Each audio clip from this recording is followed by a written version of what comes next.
The forest of silent eyes, the day the wolves bowed before the Savior. The forest of silent eyes, the day the wolves bowed to the Savior. Chapter 1. The Whispers Beneath the Pines. My name is Salvador. Some people call me the Old Man of the Woods. Others call me the Whisperer. But I never cared much for names, only for the souls who wander too close to the edge of danger. I live alone, in a small cabin hidden deep within the northern forest, a place where time seems to hold its breath, and every shadow has its own heartbeat. The winters here are long, silent, and heavy, but I've grown to love them. The snow keeps secrets, and the wind carries voices only I can hear. It was on one of those winter mornings, cold, bright, and cruelly quiet, that I felt it again. That pull inside my chest. That unexplainable warmth that tells me someone is in danger. I stopped chopping firewood. My hands froze mid-air. And then I saw it. Not with my eyes, but inside my mind. Two figures, a woman and a little girl. Lost, deep within the woods, surrounded by eyes that glowed silver in the dark. Wolves. I closed my eyes and whispered to the forest. Guide me, show me where they are. And the forest answered, with a single gust of wind that moved through the trees like a spirit, pointing me north. I took my coat, my walking stick carved from cedar, and began the long walk through the snow. My boots sank deep, the ground creaking beneath each step. The cold bit at my face, but my heart was already burning with urgency. As I walked, I could hear them, not the woman or the child, but the wolves. Their thoughts were faint murmurs in my head. They weren't hungry for flesh. They were angry. Something had disturbed their territory, something they feared. "Easy, my brothers," I whispered to the wind. "You guard this forest, as I do. But they are not your enemies." The deeper I went, the darker it became. Even the daylight seemed afraid to enter those woods. Then, through the mist and snow, I saw them. A young woman clutching her daughter, both trembling beside an old fallen tree. The child's cheeks were pale, her lips blue from the cold. And all around them, in a half-circle, stood the wolves. Silent, watching, waiting. I stopped several feet away. I raised my hand slowly, palm open, letting them see I carried no weapon. "I know your hunger," I said softly, my breath rising like smoke. "But I also know your pain." The largest wolf, its fur black as midnight, took a step forward. His eyes locked on mine. And in that instant, I entered his mind. It's not easy to describe what that feels like. To stand in the snow, body trembling, and yet see through another's soul. I felt his rage, his fear, his memories of hunters who once came here, cruel, reckless men who took more than they needed. But I also showed him mine. The nights I spent healing injured animals. The fires I built to warm lost travelers. The love I held for this forest and everything in it. For a heartbeat, we shared one soul. Then he lowered his head. The others followed. And just like that, the circle broke. The wolves turned, one by one, disappearing into the trees as if the forest had swallowed them whole. The woman sobbed, clutching her daughter tighter. I stepped closer, my voice calm and warm. "You're safe now. They will not harm you." She looked up, tears freezing on her cheeks. Who are you?" I smiled faintly. "Just someone who listens when the forest speaks." I wrapped my coat around the child, lifted her into my arms, and guided them both toward my cabin, the snow falling gently, as if blessing the ground beneath our feet. And as we walked, I could feel it again, the eyes watching from the woods. Not with threat, but with reverence. The wolves were guarding us now. That night, as the fire burned and the woman and her daughter slept peacefully for the first time in days, I sat by the window. Outside, under the pale moon, the black wolf stood on the ridge, watching me. He bowed his head once, and vanished into the forest. I whispered back, "Thank you, my brother." Soft fade of the wind, the fire crackling, then silence. Would you like me to continue with Chapter 2, where the girl begins to show signs that she may have a gift like his, linked to the forest too? That next part would keep the same audiobook tone, 10 minutes long, rich in emotion and imagery. Você diz, Sim. Oh, ChatGPT diz. Perfect. Here begins the continuation. Chapter 2 of The Forest of Silent Eyes, The Day the Wolves Bowed to the Savior. Told in that same calm, spiritual audiobook tone, full of imagery, depth, and mystery, as if you're hearing it whispered on a cold night. Chapter 2, The Child Who Heard the Forest. Soft music fades in, the crackle of a morning fire, birds faintly chirping beyond the window. Morning came slowly to my cabin that day. The snow outside shimmered like powdered silver, and the forest was still, a kind of peace that only follows after fear. I had brewed some herbal tea, mint and cedar bark, to warm the woman and her daughter. They sat near the fire, wrapped in blankets. The child's name was Lena, her mother's name Marina. Lena was small, with hair the color of autumn leaves and eyes too old for her age, eyes that seemed to carry something unseen. When she looked at me, it wasn't with fear. It was as if she already knew me. "You spoke to them," she said softly, her voice barely above a whisper. "To the wolves." Her mother turned quickly, startled. "Lena, don't."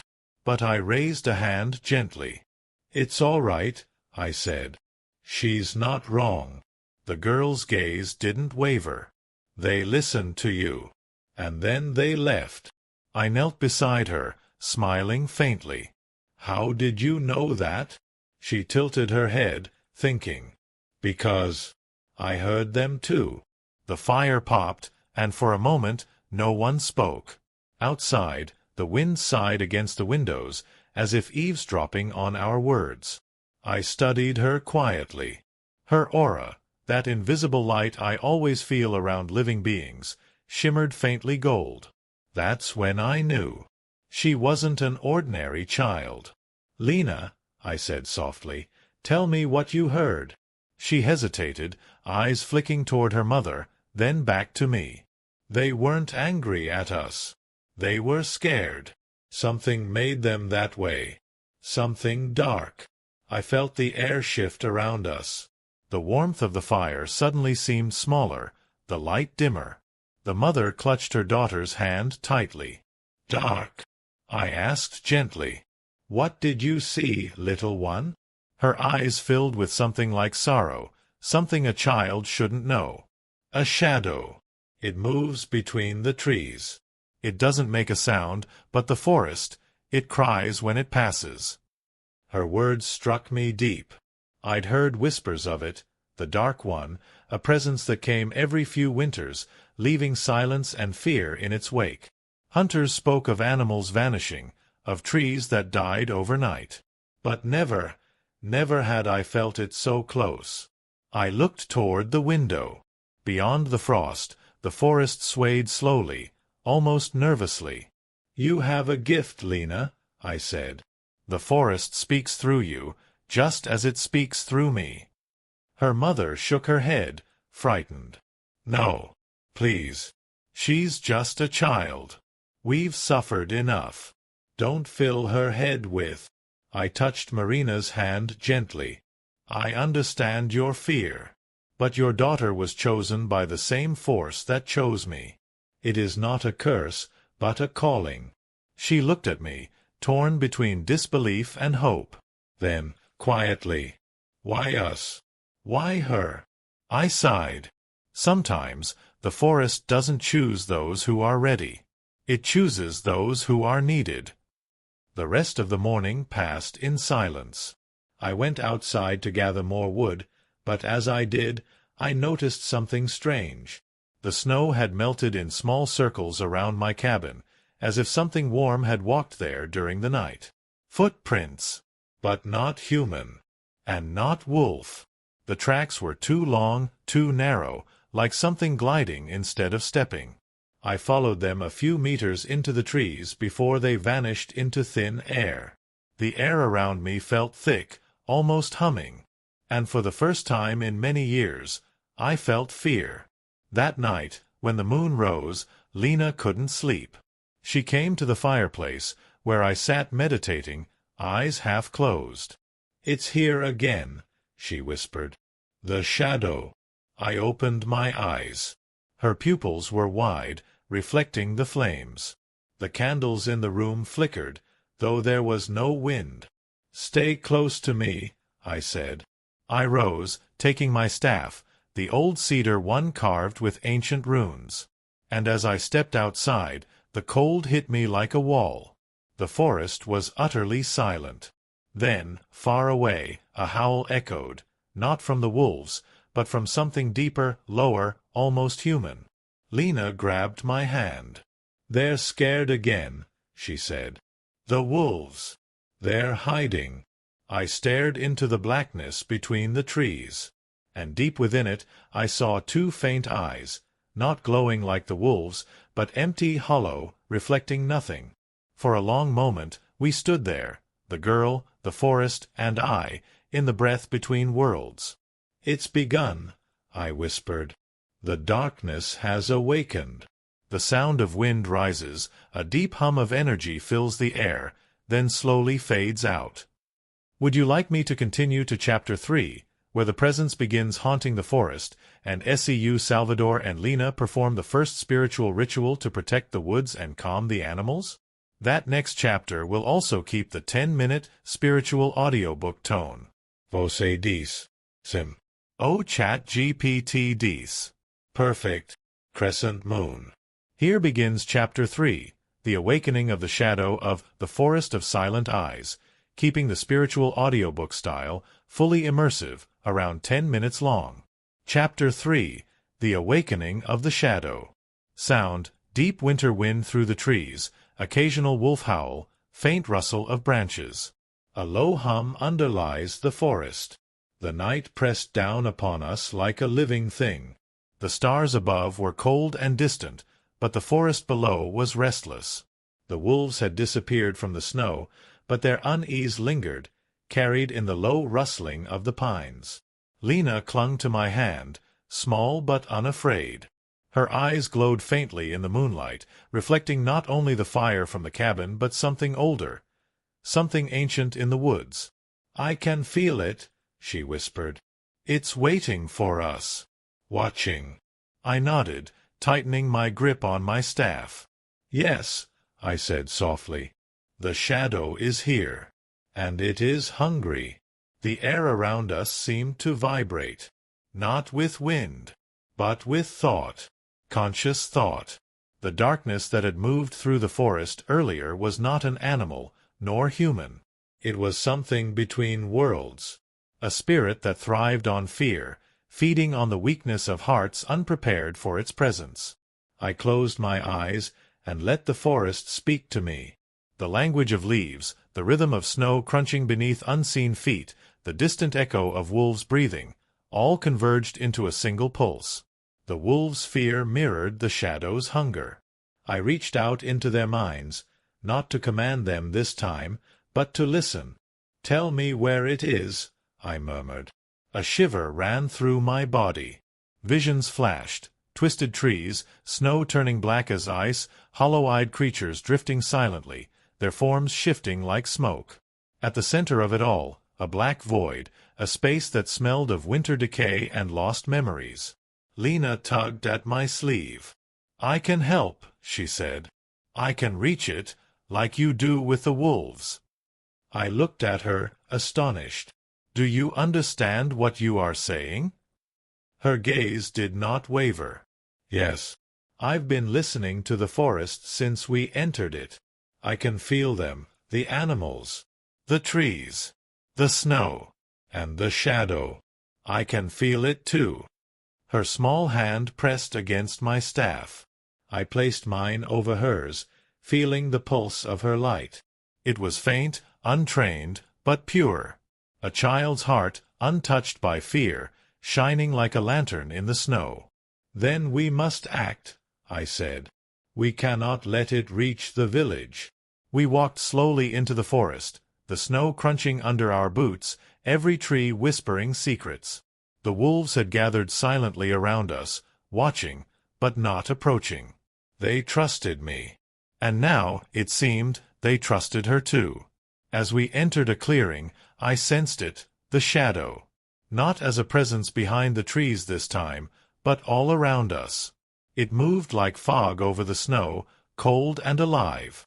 I raised my staff, chanting softly in the ancient tongue I had learned from the forest spirits years ago. Light that rests in the heart of the lost, guide the soul of the wandering, and protect those who listen. The words had no meaning to Lena, yet when she repeated them after me, her voice rang clear, pure, steady. The shadow paused. Its form flickered like a flame caught in a storm. "Do you have the courage to face it?" I asked. She nodded. "I'm not afraid." The wolves circled, their eyes glowing silver, as if drawing strength from our hearts. And then, together, Lena and I extended our hands toward the shadow. I felt its hunger. I felt its anger. I felt its loneliness. But I also felt something unexpected, a memory, a fragment of what it once had been. Once alive, once warm, once part of this forest. "It is lost," Lena said softly. "Like we were." "Then we must remind it," I whispered, "that life is not only warmth, but balance." We chanted again, softly, in unison. The light from my hands and the faint glow from Lena's merged. The shadow recoiled, shivering under the purity of our hearts. It twisted, struggled, and for a moment I feared it would lash out. But the wolves stayed calm. Their silent presence anchored the forest. And slowly, the darkness began to dissolve. By the time the first snowflakes fell, the shadow had vanished. The clearing was peaceful. The wolves padded quietly around us, bowing their heads once before disappearing into the trees. Lena looked at me, exhausted but smiling. "We did it." I nodded. "Yes. But remember this, the shadow will return. It always does. And next time, it will be stronger." Her gaze didn't waver. "Then we will be ready." And for the first time in my long life, I felt hope not just for myself, but for the next generation. A light that was growing, and learning, and listening to the forest. Music swells gently, wind rustling, soft choral tones fading. We returned to the cabin that night, the wolves silent behind us. Marina was waiting, holding a warm blanket and a bowl of soup. She didn't ask questions. She only smiled, understanding that something spiritual, something beyond explanation, had occurred. And as I watched Lena drift to sleep beside the fire, I knew this was only the beginning. Her gift would grow. The forest had chosen her, and perhaps one day she would surpass even me. Chapter 4. The Eyes of the Forest. Sound. Soft wind through tall pines, distant owls, faint rustle of snow underfoot. A low, humming vibration seems to come from the forest itself. Morning came slowly. The fire's glow faded to pale light as the first rays of sun touched the snow. Lena stirred, her small face calm, almost radiant in the quiet. Her mother, Marina, had already begun preparing a simple breakfast of warm porridge and tea. I watched them from the doorway, my mind focused elsewhere. The forest had not forgotten last night. Even though the shadow had retreated, the air hummed with anticipation, with awareness. The trees themselves seemed to watch, waiting. "Salvador." Lena's voice called softly. I turned. She was standing at the edge of the clearing, staring into the woods. Her eyes were wide, glowing faintly gold as the light caught them. "Do you feel it too?" she asked. I nodded slowly. "Yes. The forest is awake, and it sees everything." She stepped closer, her breath forming clouds in the cold morning air. I think it can hear me." The trees. The animals. Everything. I smiled faintly. That instinct, that connection, was exactly what I had hoped to nurture in her. It can, I said, but it listens to those who speak with respect and with humility. Not everyone can command the attention of the wild. Her eyes sparkled, and for a moment I saw the spark of something much older than her years, an ancient, patient wisdom. "Will you teach me?" she asked. "Teach me to speak to them, like you do." I studied her for a long moment. Teaching a child such power was dangerous, but necessary. The world was awakening in ways that would test her, and she needed guidance. "Very well," I said. "We will start today." Music, soft, ethereal strings with gentle wind chimes. We walked slowly into the forest. The snow crunched softly beneath our boots, but the sound seemed louder than usual, every echo bouncing through the trees like a heartbeat. I stopped at a circle of pines, their trunks wide and ancient. I gestured to Lena. "The forest sees everything, Lena. The wind, the snow, the birds, even the shadows. You must feel it first, before you can speak." I taught her to close her eyes, to listen not with ears, but with her heart. We felt the sap rising in the trees, the tiny movements of creatures beneath the snow, the distant rumble of an owl's wings slicing through the morning. I could see her light flickering faintly, responding to the pulse of life around her.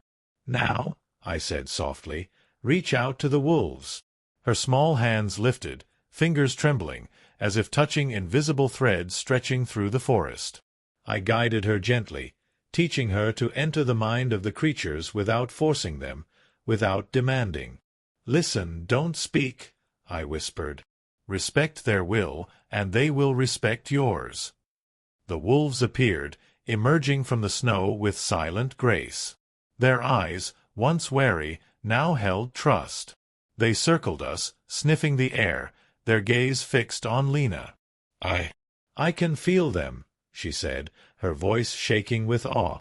"They're not afraid. They're curious." One of the wolves, the same black one who had led the pack, stepped forward and lowered its head. "Bow," I instructed softly. "Not to show submission, but acknowledgement. Recognize them as part of the forest." Lena mimicked me, her small form bowing gently, and the wolf responded by nuzzling the snow before her. The forest seemed to exhale. A wind rustled through the trees, carrying a faint, harmonious whisper, like hundreds of voices speaking together. "You are learning well," I said. "But there is more. The eyes of the forest are everywhere. You must learn to see as they see."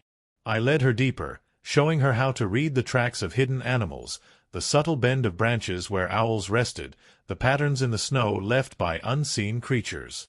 "Everything leaves a mark," I said. "Even shadows. The forest remembers."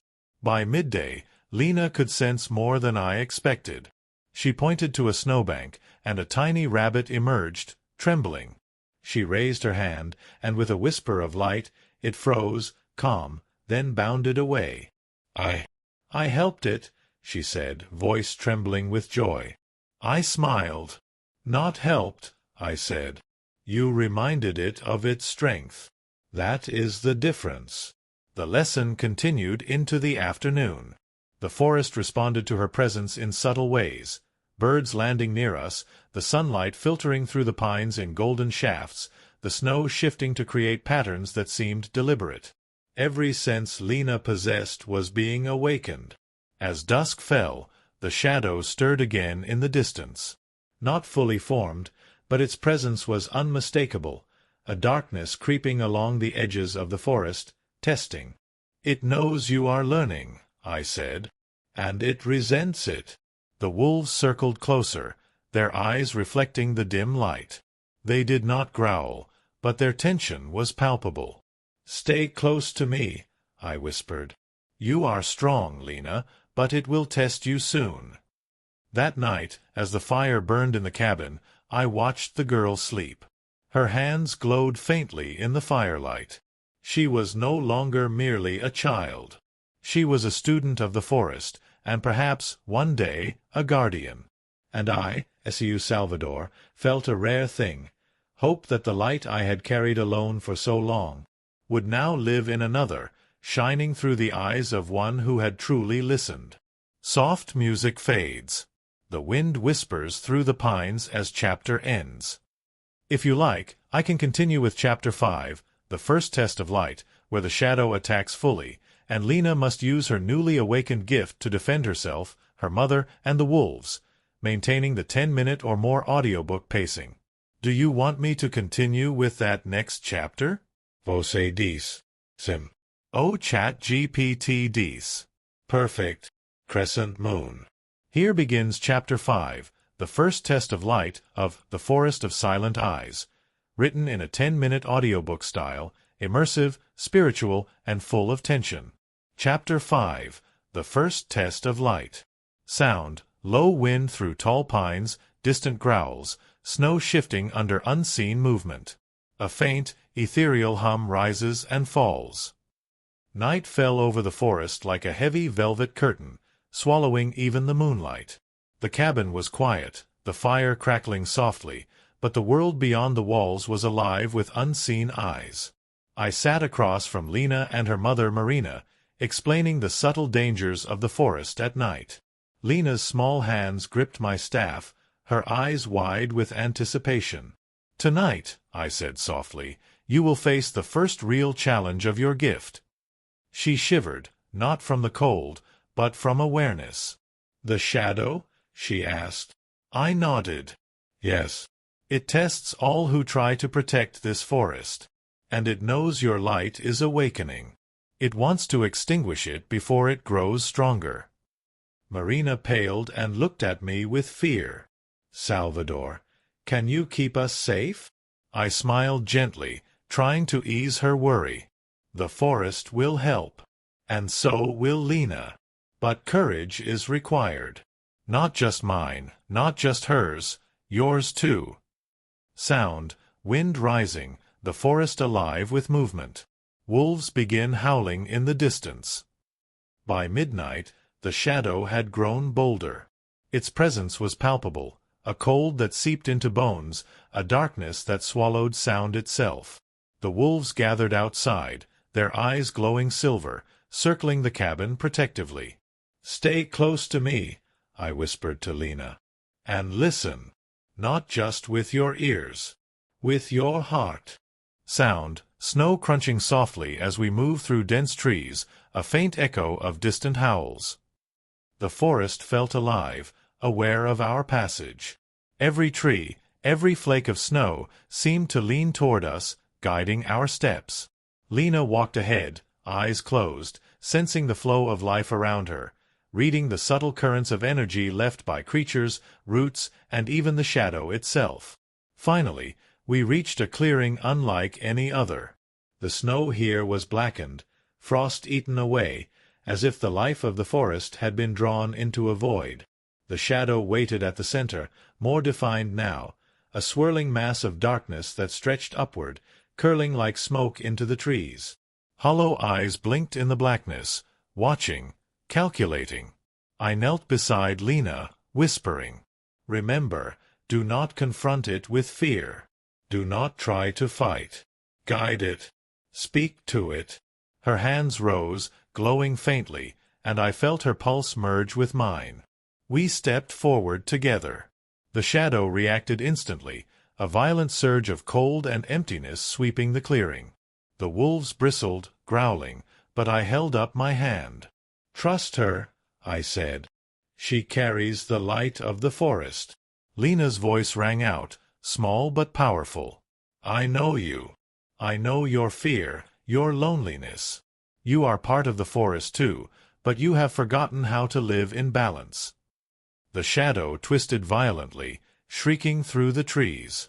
I reached out, gently brushing its essence with my mind, not to dominate, but to offer memory, to remind it of warmth, of life, of harmony. For a long, tense moment, the forest held its breath. The wolves circled us protectively, eyes locked on the shadow, sensing the pull between its darkness and Lena's light. "It is struggling," I whispered. "Do not stop now." Her small hands shone brighter, tendrils of golden light weaving through the blackness, wrapping around the void like silk. "You do not need to consume," she said firmly. "You can exist without fear, without hurting others. Remember your place in the forest." The shadow flinched. The hollow eyes blinked rapidly, then slowly softened. It pulsed once, twice, and then it shrank inward, curling, folding upon itself, leaving only a faint mist hovering above the ground. The wolves relaxed, tails lowering, their growls fading into calm. I exhaled, feeling the tension leave my body for the first time in hours. Lena looked at me, awe and exhaustion on her face. "I did it?" she asked softly. I nodded. "You guided it, not destroyed it. The shadow will not return to this clearing, not for now. But it is not gone. It has learned, and it will adapt." The forest exhaled with us, a gentle wind rustling the trees, snow falling silently around us. The balance had been restored, momentarily. We returned to the cabin under the calm gaze of the silver wolves, who watched silently before vanishing into the night. Marina held her daughter close, whispering words of comfort, while I stared into the distance. I knew this was only the beginning. The shadow was patient. It had learned its lesson, but it would test us again, and next time its hunger would be greater, its strategies more cunning. Yet in that night I felt something new, hope. Lena's light, her courage, the trust of the wolves, and the pulse of the forest itself. It reminded me that even darkness bows, eventually, to those who carry true light. Music, deep, ethereal strings rising and fading into soft wind through the trees. If you like, I can continue with Chapter 8, The Shadow's Return, where the darkness launches its first coordinated attack, testing both Lena's spiritual connection and SCU Salvador's mastery, keeping 10-minute audiobook pacing.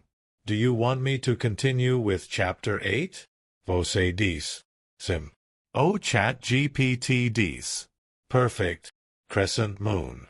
Here begins Chapter 8, The Shadow's Return, of The Forest of Silent Eyes, written to maintain 10+ minutes audiobook pacing, immersive, spiritual, and suspenseful. Chapter 8, The Shadow's Return. Sound, wind howling through the pines, snow shifting under hidden movement, faint wolf howls and distant echoing hum. The forest had grown quieter over the days, deceptively so. The balance we had restored in the clearing of blackened snow seemed to hold, but the shadow never sleeps. It learns, adapts, and waits for the perfect moment. I felt it first as a chill along my spine, the air thickening with unease even in the bright daylight. Lena sensed it immediately, her small form stiff, eyes glowing gold as she scanned the forest. "It's coming," she whispered. Her voice was calm but carried an edge of warning. Marina, still recovering from our last encounter, clutched her daughter's hand. "What do we do?" she asked, her voice trembling. "We prepare," I replied, tightening my grip on my staff. "We cannot hide, and we cannot flee. Tonight, the shadow tests us fully." Sound, snow crunching under our boots, a low hum beneath the forest growing louder. As night fell, the shadow's presence became undeniable.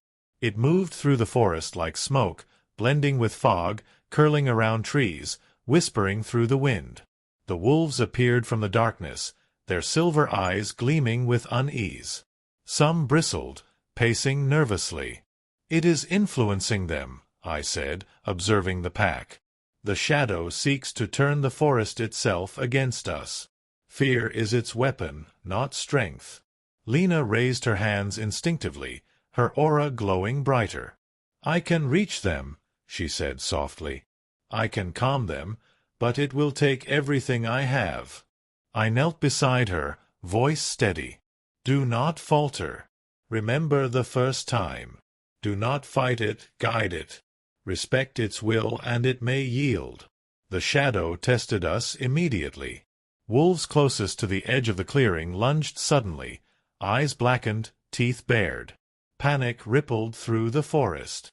The snow beneath their paws seemed to burn with unseen energy, a dark frost creeping outward. Lena stepped forward, extending her hands. Her voice, small but commanding, rang out. "You are part of this forest. You do not fight what you are, but live within it. Trust me." I added my strength, merging my energy with hers. A wave of warmth flowed outward, a light that wrapped around the wolves, the trees, even the snow, countering the creeping darkness. The wolves hesitated, trembling, and slowly, one by one, their eyes cleared. The shadow shrieked, swirling violently, attempting to retreat yet still probing, its hunger frustrated. "It learns quickly," I said softly. "And it is clever. But it has not yet understood true balance." Lena's glow pulsed as she reached deeper, entering the minds of the wolves, sharing trust, warmth, and calm. I guided her, teaching her to merge her light with the pulse of the forest, to amplify the bonds that tied us all together. The shadow shrieked again, attempting to break our unity. But the forest responded. Branches swayed, snow shifted, and the air hummed with life, every creature holding its breath in silent solidarity. Finally, the shadow recoiled, dissolving into mist, retreating toward the depths of the forest. The wolves circled us once, low and reverent, then melted silently into the night. Lena's hands dropped to her sides, exhaustion written on her small face. I held them," she whispered. "Yes," I said, placing a gentle hand on her shoulder. "You guided them. The shadow cannot dominate hearts that are strong and connected." The forest exhaled in silence. Even the wind seemed to pause. Marina held her daughter tightly, whispering prayers of gratitude, while I remained at the edge of the clearing, staff in hand, eyes scanning the depths of the woods. The shadow had returned. It had tested us fully, and it had learned that this small child and I, together, were not to be underestimated. But I also knew this: it would return again. It would grow stronger, test our limits, and seek weaknesses. And the forest, the wolves, Lena, and I, we would need to be ready. Music, soft, ethereal strings, wind chimes blending with distant wolf calls. Silence fades slowly. If you like, I can continue with Chapter 9, The Final Confrontation, where the shadow reaches full strength and a climactic spiritual battle unfolds, keeping 10-minute audiobook pacing. Do you want me to continue with Chapter 9? Você diz. Sim. Oh, ChatGPT diz. Perfect. Crescent Moon.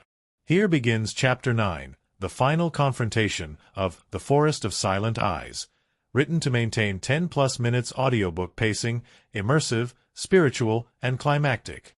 Chapter 9, The Final Confrontation. Sound, dense forest night, wind howling through the pines, snow crunching underfoot, faint wolf growls, distant echoing hum. The forest had grown silent in anticipation. Every creature, every tree, every drifting snowflake seemed to hold its breath. The shadow had returned, stronger than ever, its presence pressing against the night like a living fog, creeping closer to the village and to us. I could feel its hunger, its intelligence, its malice. It had learned from our past encounters. It knew the child was powerful. It knew the wolves were loyal. And it intended to test our limits, to break the harmony we had built. Lena stirred, glowing faintly as she opened her eyes. "It's here," she whispered. "I can feel it in the wolves. It's trying to make them fight." Marina held her daughter tightly, whispering prayers under her breath. "We cannot run," I said quietly. "We must face it. Tonight it will either bow to the forest or vanish, defeated by the light we carry."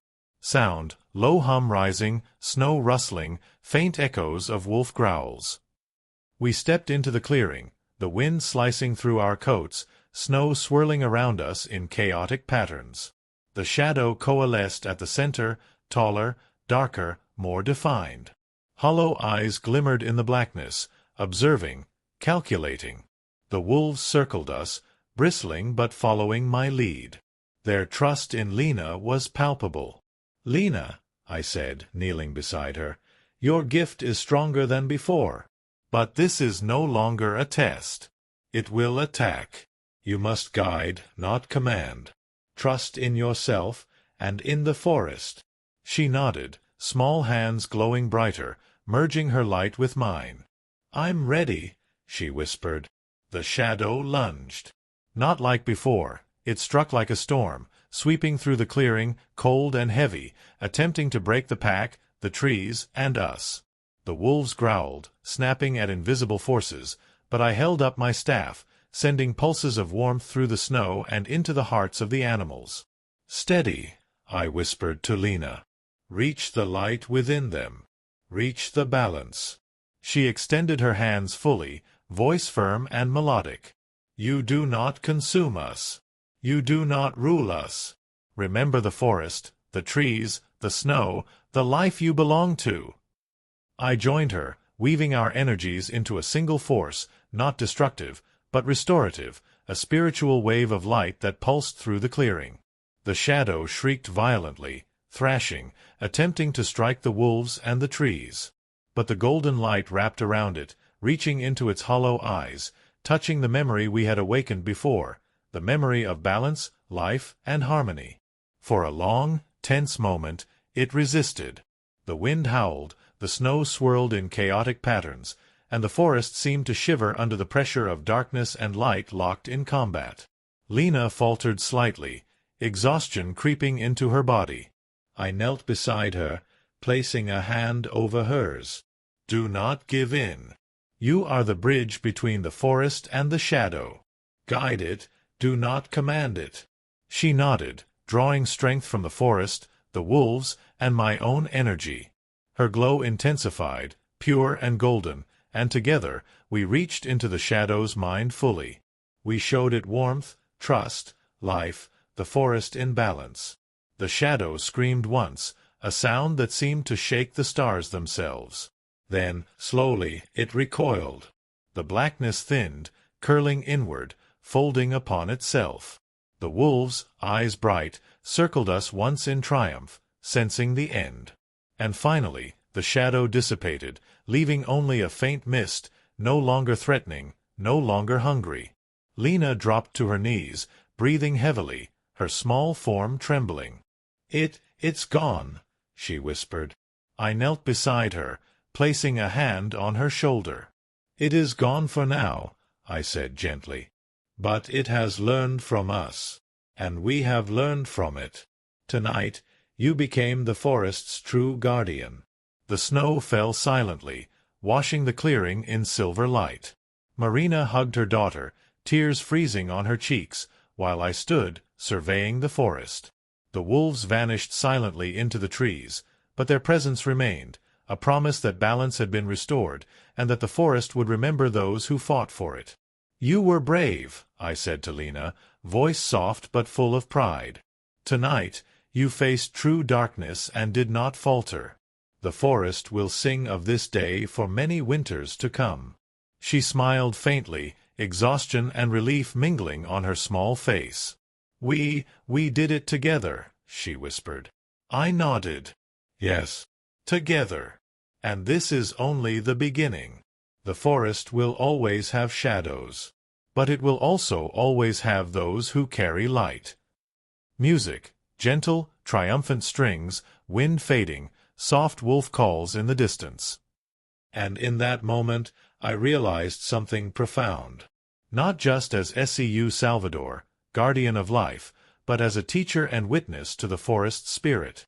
The true strength is not in power alone, but in guiding others to find their light, and standing with them, shoulder to shoulder, as darkness tests the world.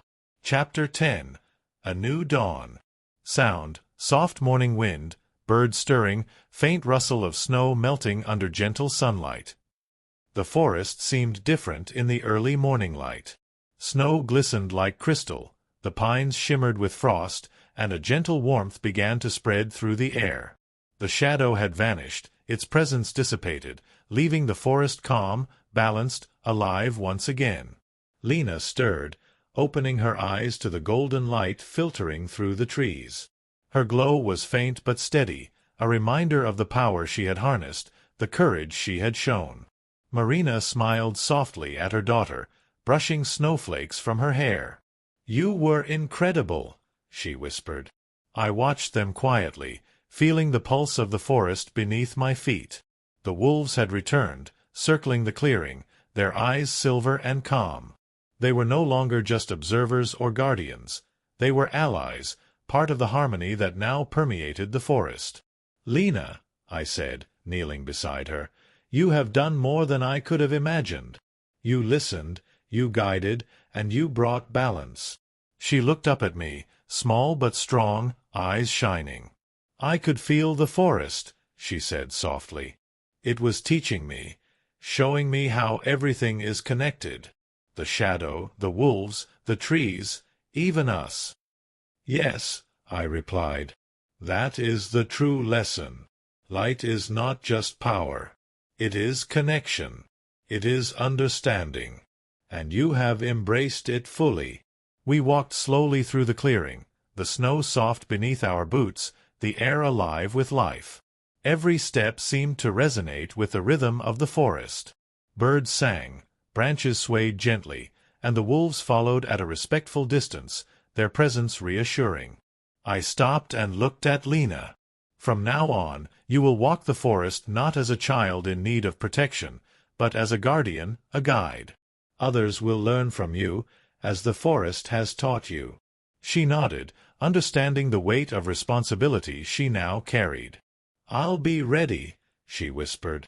The sun rose higher, casting long shadows that stretched across the snow. The forest breathed with renewed life. The shadow's hunger had been quelled, but its memory lingered, a reminder that balance must always be maintained and vigilance kept. Marina took Lena's hand, and together we returned to the cabin. "You will rest today," I told her gently. "The lessons have been hard, but tomorrow the forest will continue to teach you in ways both subtle and profound." As they entered the cabin, I remained outside for a moment, feeling the energy of the forest, the pulse of life, and the quiet strength of the wolves. I realized something powerful. The light we carry does not diminish when shared. It grows, multiplies, and touches everything it encounters. Lena, small and brave, had become a beacon. The forest, once silent in fear, now thrummed with balance.